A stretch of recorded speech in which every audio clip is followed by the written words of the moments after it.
Over the past few years, I've reported for Vice from inside Russia, and I've witnessed firsthand the authoritarian power of the Vladimir Putin regime. I've also learned that hackers and intelligence agencies, like the FSB, Russia's state security service, have a murky relationship.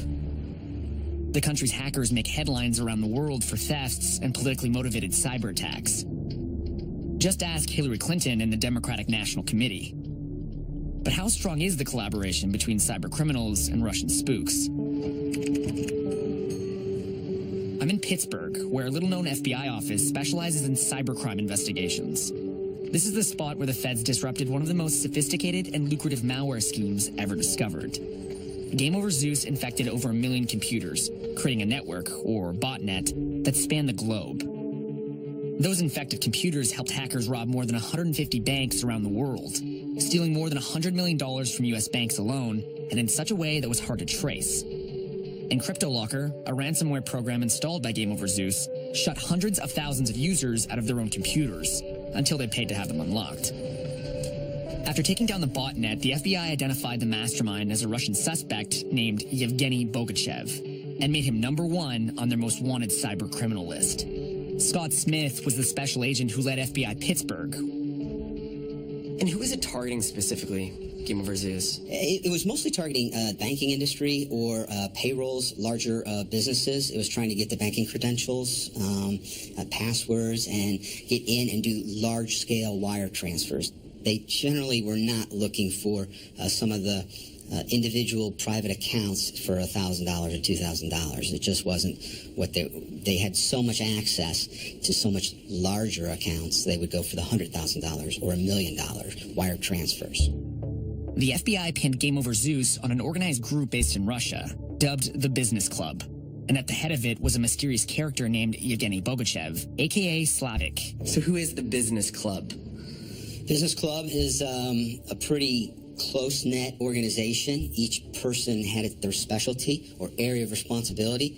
You know, those that would work on the infrastructure, those that would supply the mules that would take out the money, those that would create the accounts that would sweep the funds to, those that have more technical abilities to tweak the malware and direct it and put it out.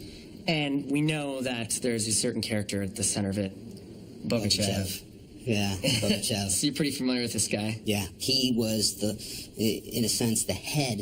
He had both the technical skills and the criminal background to bring together the organization, to tie it together, to make it profitable. He's actually has a $3 million reward for the apprehension and prosecution.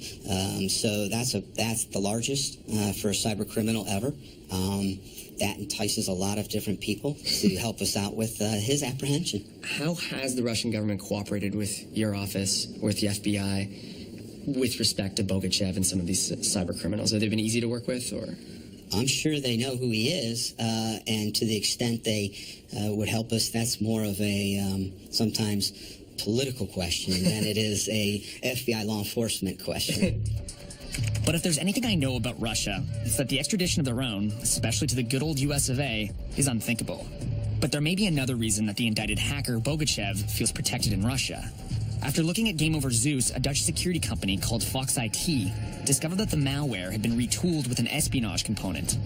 The targets, which included foreign ministries and intelligence agencies, were written right into the code.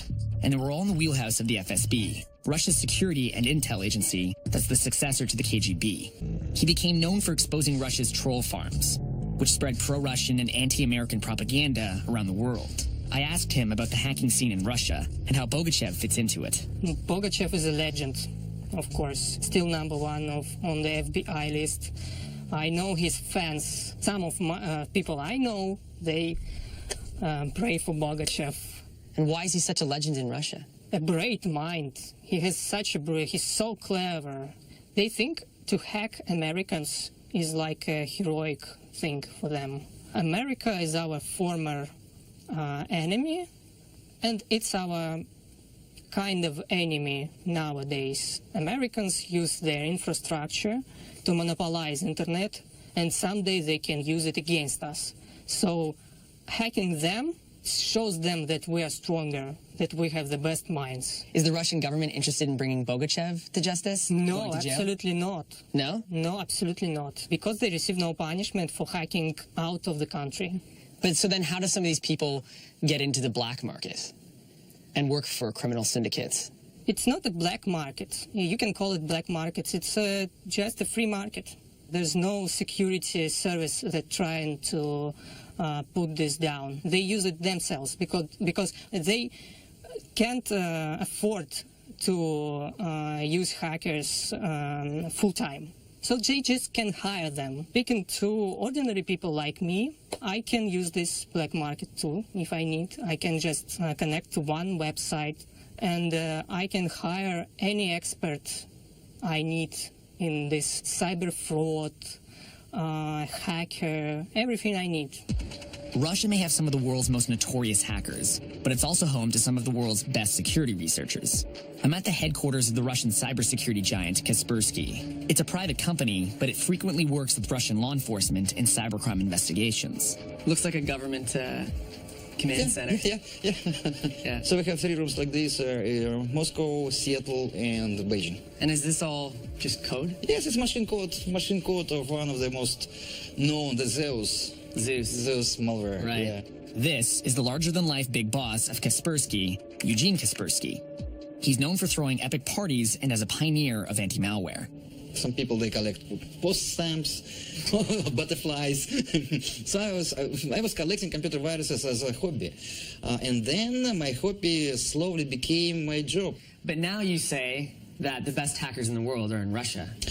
Unfortunately, yes. Well, we estimate that now there are about a dozen Russian-speaking criminal gangs, cyber criminal gangs, which are very professional, and they're quite a serious problem. And Kaspersky, as I understand it, is tracking some of these groups. Yes, of course. This is a company mission to save the world, to save the cyber world. Why is it so hard to catch people like Bogachev, who are these, brilliant hackers?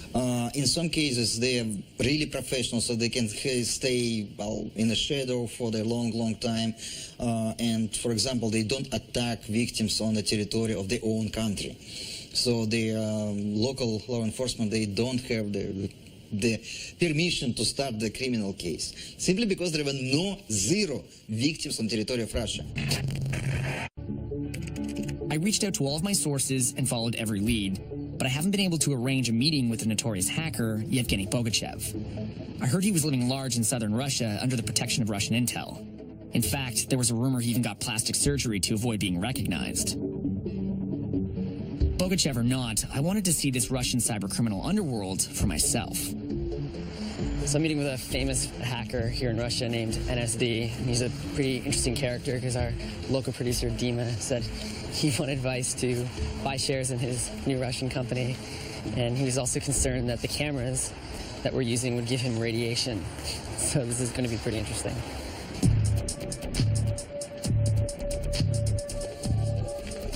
Hello. Nice to meet you. Oleg Tolstykh, aka NSD, isn't of Middle Eastern descent and dresses in the style of a Gulf chic because it feels good, as he said to me. He was once a notorious hacker, rumored to be involved in carding and bank theft. But after he appeared in an infamous YouTube video, living the Russian hacker life, he supposedly went legit. Now he claims to run a public software company that's listed on the Moscow Stock Exchange. So I did see a video of you before this. Do you know what video I'm talking about? Очень много там разного резонанса вызвало, и поэтому пришлось там перестать консультировать разных людей по разным серым темам, и соответственно занялись именно этими вещами, то есть чем сейчас занимаемся. So when you were younger, you were described as a computer genius. Was it tough, though, when you were younger to make money? Я начал с журнала «Хакер». То есть это журнал, который объединял в себя всех молодых специалистов в сфере хакерства, взлома. Я был очень молодой тогда, и единственное, чем я мог заниматься, это компьютерными технологиями. Если бы я был постарше, я бы, может быть, пошел бы в какие-нибудь бандиты, наверное. So I know you don't want to talk about the dark side of the world. Russian hackers. But I'm going to be here for a few more days. Do you have any advice for me on how I can better report on that world?